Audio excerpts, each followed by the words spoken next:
당신과 세계의 현재와 미래를 보는 창 워킹 바이블 TV. 구독, 좋아요, 알람 설정을 누르면 새 영상을 쉽게 볼 수 있고 아울러 모두 무료임을 알려드립니다. 성령 세례는 알겠는데 불세례 성령의 불은 뭔가요? 신자는 뭘 받아야 하나요? 사회적 물의를 일으키며 16년형을 선고받은 만민중앙교회 이재롱 목사는 성령 세례는 기본이며 불세례를 받아야 한다고 주장하죠. 구원받은 자는 성령 세례 받았기 때문에 또 구할 필요가 없다고 말합니다. 여기 GCN TV는 만민중앙교회 TV입니다. 그 영상에서 성령과 불세례를 받아야 한다고 주장했습니다. 성령의 불을 받으라는 영상들을 한번 찾아봤습니다. 남북한 전쟁과 함께 물의를 일으킨 홍해선 전도사 성령의 불세례 매일 받는 비결이라고 말했죠. 그는 천국 지옥을 수없이 왔다 갔는데 지옥에도 범죄한 아담이 있다고 말했습니다. 이것은 거짓된 사실입니다.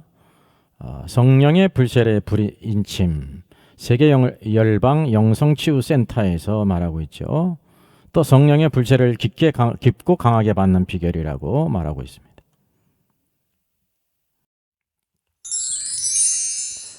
기독교 신학언론지 바른믿음 대표 정희철 목사는 김영림 목사의 불세례에 대한 비판 글을 실었습니다. 오관성 목사의 며느리기도 하며 대학연합교회 단면인 김영림 목사가 사람들에게 불세례 안수도 주고 또 손톱에서 물을 나게 하는 그런 불세례를 주었다고 합니다. 부산 생명수교회에서도 성령 세례와 불세례를 왜 받아야 하는가라고 증거하고 있죠. 여기 성령의 불을 받으라고 고만호 목사도 증거하고 있습니다. 토드 화이트도 성령 세례와 불세례를 받으라고 말하고 있습니다. 화강교회 윤호금 목사도 성령과 불하면서 성령 세례와 불세례를 받아야 할 것을 설교하고 있습니다. 정영선 목사의 물세례와 불세례, 여기서는 성령 세례와 불세례가 차이를 아는 것으로 생각이 되어져서 내용을 한번 찾아봤습니다. 그랬더니 불세례, 초기 기독교는 물세례를 교회 중심으로 삼지 않았습니다. 그것은 예수의 불세례입니다. 물세례는 어느 정도 손에 잡히지만 성령과 불세례는 그렇지 못합니다 라고 말하면서 불세례를 초대교회 성도들이 받았다고 하는 것으로 밝혀져서 실망이 컸습니다. 김남준 교수가 받은 불세례 방언 황홀견 체험 그랬습니다. 이것은 성령 세례를 불세례로 착각한 것으로 예측되는 그런 영상입니다. 대다수가 성령 세례와 불세례의 역할하면서 성령 세례와 불세례를 받아야 된다고 주장을 하죠. 여기 생명수교회 김마리아 목사도 마찬가지인데 이 차이를 알지 못하는 것 같습니다.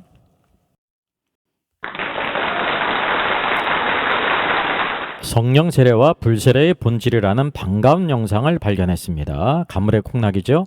성령 세례는 믿는 자가 받는 것이고 불세례는 불신자가 받는 것이다. 온누리 감리교회 이태영 목사님이시네요. 그래서 불세례와 성령 세례는 다르다.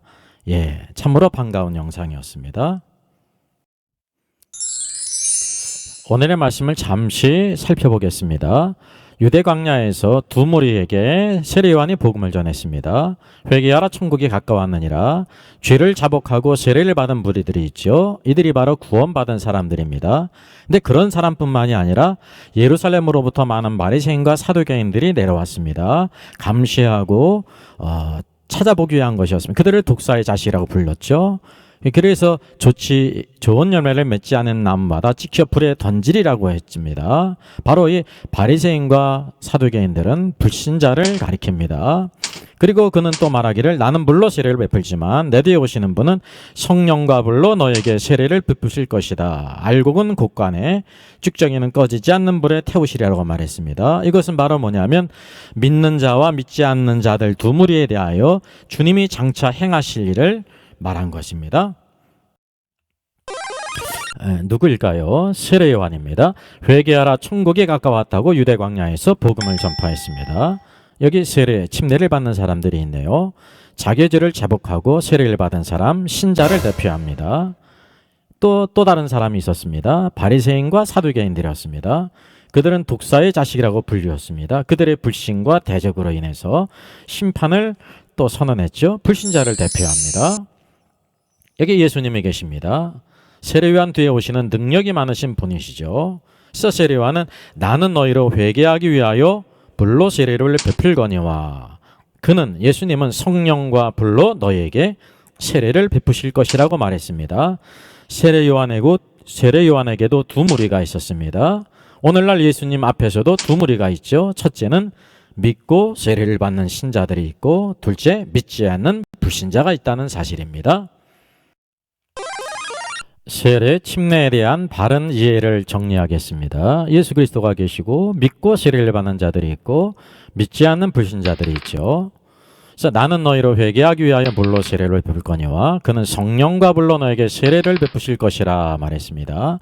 이 세례라는 것은 물로 씻는다는 의미입니다. 그런데 로마서 6장 4절에서는 그러므로 우리가 그의 죽으심과 합하여 세례, 밥티죠, 침례를 받음으로 그와 함께 장사되었나니라고 말씀합니다. 옛사람은 물에 잠김으로 그리스도와 함께 죽었다는 의미죠. 그래서 침례는 물에 잠기게 하는 것입니다. 그래서 침례를 간소화해서 머리에 물을 부어서 행하게 했습니다. 머리에 붓는 것은 머리가 물에 잠김으로 그리스도와 함께 죽었다는 것을 의미합니다. 근데 이것을 언제부터인가 죄를 씻는 것이라고 잘못 오해해서 세례라고 불렀습니다. 원문을 살려서 풀었으면 나는 너희로 회개케 하기 위하여 물로 잠기게 하거니와 그는 예수님은 성령과 불로 너희의 전존죄를 잠기게 할 것이다 라는 뜻이죠. 여기 예수님이 계십니다. 그는 성령과 불로 너희에게 세례를 베푸실 것이라고 말씀했습니다. 그러니까 성령과 불에 대한 중대한 오해가 있습니다. 성령 세례를 불 세례로 오해한다든지 둘째 성령과 불을 회개한 신자들에게 준다고 오해를 합니다. 그 결과 성령의 불을 받으라 불 세례를 받으라고 했습니다. 성령의 불도 없고 성령 불세례가 없습니다. 그러나 성령 세례는 있고 불세례는 있다는 사실이죠. 여기 자기의 죄를 잡아가고 세례를 받는 사람들이 있습니다. 그러게 될 때 하나님께서 그들에게 성령을 세례로 주십니다. 현재 믿을 때 주신다는 거죠. 여기 믿지 않는 불신자들이 있습니다. 주께서 말씀하신 것처럼 알곡은 모아 곡간에 들이고 죽정이는 꺼지지 않는 불에 태우시리라고 말씀했죠. 여기 알곡이 있습니다. 알곡은 결국은 곡간에 들인다는 것입니다. 여기 죽정이가 있습니다. 불신자들을 가리킵니다. 세례 요한 앞에 있는 바리새인들을 가리킵니다. 그들은 결국 어디에 던져지게 됩니까? 꺼지지 않는 물못에 던지온다는 것입니다. 이것이 바로 불세례입니다. 영원한 불못, 언제? 현재가 아니라 미래에 백보자 심판 후에 바로 꺼지지 않는 불에 던진다는 사실이죠. 네, 누구일까요? 주 예수를 믿으라. 믿고 세례를 받는 자는 구원을 받으리라. 바로 오늘날 시대로 복음을 한번 적용시켜 보겠습니다. 여기에 누가 있냐면 복음을 믿고 세례를 받는 신자들이 있죠. 또 누가 있냐면 복음을 순종치 않는 불신자들이 있습니다. 그는 예수님은 성령과 불로 너에게 세례를 베푸실 것이요 라고 말씀했습니다. 복음을 믿고 세례받은 신자들에게 바로 성령을 선물로 주십니다. 현재 믿을 때 주신다는 것이죠. 알곡은 모아 곡간에 들이고 죽정이는 꺼지지 않는 불에 태우시리라고 말씀했습니다. 그래서 이 복음을 믿고 세례받은 신자들 성령을 선물로 받았고 이 땅에서 믿음으로 살게 될 때 알곡으로 자란다는 것입니다. 성령은 생명의 영이고 생명이 자라고 성장하고 성숙해 하지요. 그러게 될 때 장차 미래에 알곡으로 추수하여서 곡간에 들이게 된다는 사실입니다. 그럼 순종치 않은 불신자들은 어떻게 될까요? 죽정입니다. 불신자 하나님의 생명이 전혀 없습니다. 이들은 결국 미래에 어디에 던져지게 될까요? 미래 백보자 심판 후 영원한 불못에 던져지게 됩니다. 이것이 바로 불세례, 불침례, 불에 잠기게 되는 것을 말합니다. 이것은 죽음 후 음부의 불꽃에 꺼지지 않는 불에 던져진다는 것을 말하고 있습니다. 성령의 불을 받으라, 불세례를 받으라는 유형을 한번 살펴보겠습니다. 첫째, 성령의 불, 불세례를 교주처럼 주는 이단 유형이 있습니다. 둘째는 성령의 불, 불세례를 안수하여 주는 유형으로서 이단은 아니지만 경계선상에 있는 유형이 있습니다. 뭐 기도원이든지 부흥사든지 목회자가 그렇죠. 셋째는 기도원, 부흥사나 목회자가 줄 수 있는 것처럼 하는 유형이 있습니다. 넷째는 성경 말씀대로 성령 충만해야만 한다는 순수한 마음이 있는데 성령의 불, 불세례를 받아야 한다고 오해하는 유형이 있다는 사실입니다.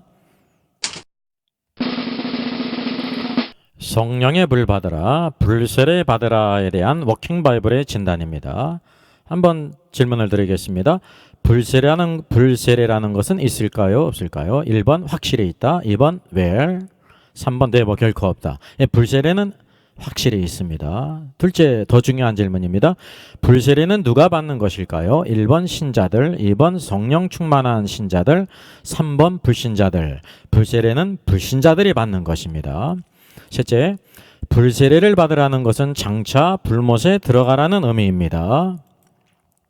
이것은 복음을 거부한 불신자들이 받을 꺼지지 않는 불이기 때문입니다. 한번 제가 한 가지 질문을 드립니다. 당신은 센스 있는 사람이다를 세 음절로 줄이면 무엇이 될까요?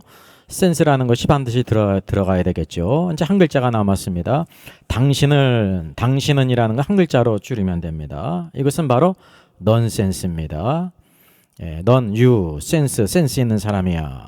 사실 영어로 넌센스는 무슨 뜻입니까? 허튼 얘기, 엉뚱한 얘기를 말합니다.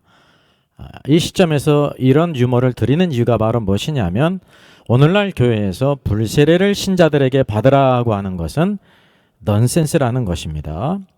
넷째, 성령의 불이란 있을까요? 1번 sure, 확실히 있다. 2번 well, 글쎄. 3번 never, 결코 없다. 성령의 불이라는 것은 결코 없습니다.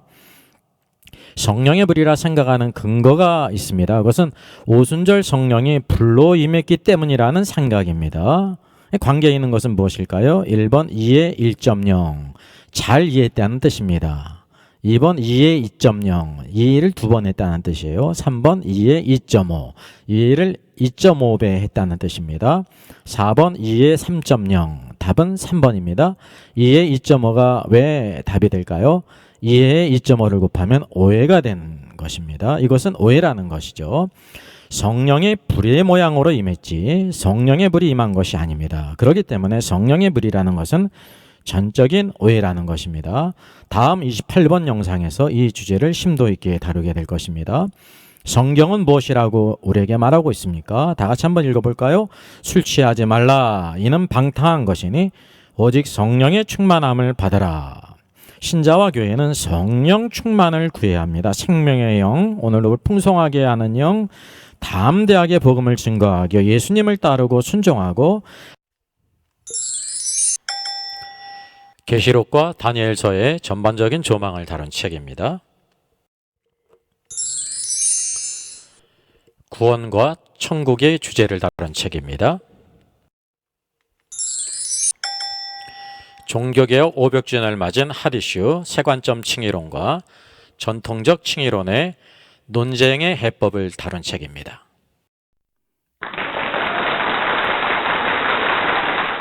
수고하셨습니다. 구독, 좋아요, 알람 설정을 누르시면 새 영상을 쉽게 시청할 수 있습니다. 아울러 모두 무료임을 알려드립니다. 감사합니다.